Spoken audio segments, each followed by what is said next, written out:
Everyone, Attorney Matthew Legan Sanchez here. Today, let's talk about fighting false allegations of child abuse in child custody cases.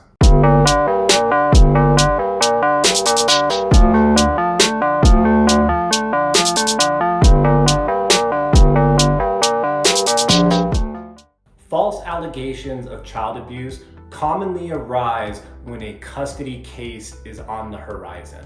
So if there is a looming child custody case, you're going through a separation or a divorce, and you suspect that your custody is going to be contested and you're going to have the judge decide custody, be aware that a child abuse claim may be looming. Notice the warning signs.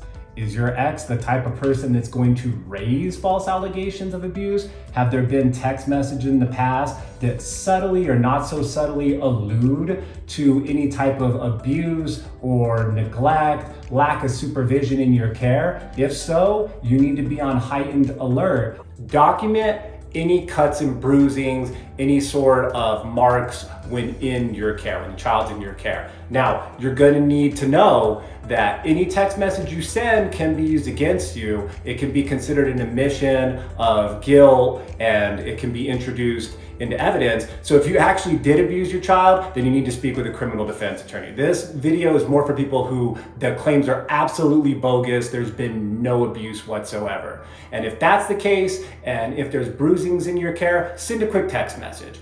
Johnny, Jeanette, she fell down while playing on the playground and bumped her elbow or got a marking on her back or fell down and hit her shoulder. Whatever it is, send a quick text message. Not sending that text message enables your ex to then fill in the blanks as to what happened. Oh, Johnny didn't actually fall down on the playground. You hit Johnny with a tennis racket. Something along those lines, okay? Don't allow your ex, when a custody case is looming, to say what happened. Tell what happened in a message quickly, briefly, if the claims are completely bogus. You're going to need to document inappropriate sexual comments or behavior in your home.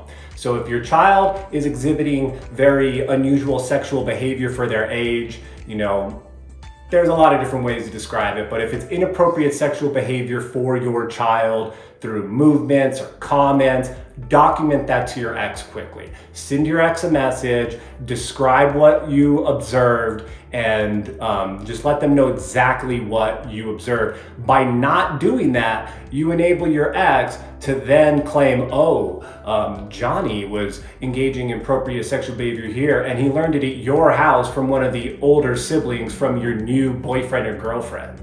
You don't want that to happen. So if it's completely bogus, nothing bad has happened in your home, you need to send just a quick message. Hey, I noticed this, it seemed inappropriate. Wanted to talk about this and cut it off at the stem before it grows into a root. Also, if you're having issues with your child, whether it's inappropriate behavior or any type of, claims of self-harm or issues in school, those can become issues in your custody case. So consider getting your child involved with a therapist, a counselor. If there are issues, you're going to need to take proactive measures to address that. That's a better approach than just leaving the issue and hope it corrects itself. Judges, if there's issues with a child in any way whatsoever, they're usually going to want a counselor to be involved. So you getting that process going on your own, you getting that ball rolling, is going to come across as a proactive step that's going to humanize you and endear you with your judge and show that you're making decisions in your child's best interest.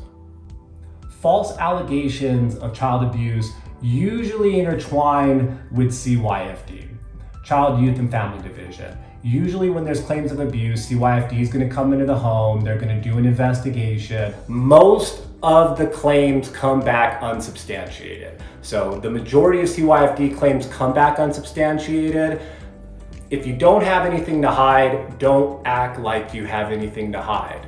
If there was absolutely no truth to the claims, then go along with a caseworker. There's no quicker way for you to butt heads with your caseworker and then to look at you a little bit shady than just, nope, yeah, I'm not gonna talk to you. No, I'm not gonna do that. If you have nothing to hide, don't act like you have anything to hide. But always speak with an experienced child custody attorney. If you did something wrong, speak with an experienced criminal defense attorney. And don't just walk into it blindly. Don't walk into CYFD blindly. Don't walk into the court blindly, because you may step on a landmine and your case may explode. And there can be some long-term repercussions when that happens. Gather your evidence. You have a bogus claim of child abuse coming from your ex, right? Has CYFD been involved? Have the police been involved? Is there any issues at school? Are there pictures? Like, what is the evidence? Do you have a Ring camera that shows absolutely not? There's nothing wrong that happened. To fight bogus allegations, look at the evidence that you have. Are there witnesses? Uncover this evidence, get it submitted properly, get it on time within the rules of evidence, and that's going to show that basically the claim has no merit. No CYFD involvement is going to be big. It doesn't really make sense if a parent's claiming that your home is unsafe or there's neglect, there's abuse going on, but CYFD's never been involved. That's not really going to make too much sense if suddenly that issue's coming before the court. Gather your evidence, speak with an experienced custody attorney. Do you still have questions about your specific case and a bogus claim of child abuse? If so, talk to an experienced child custody attorney, a child custody attorney with a lot of experience in domestic violence, in restraining orders. I'm that person for you. Talk to me. Call Matthew Legan Sanchez at 505 Sanchez. I'll talk to you about your specific case, about your specific bogus claims of child abuse, and we'll get to the bottom of it.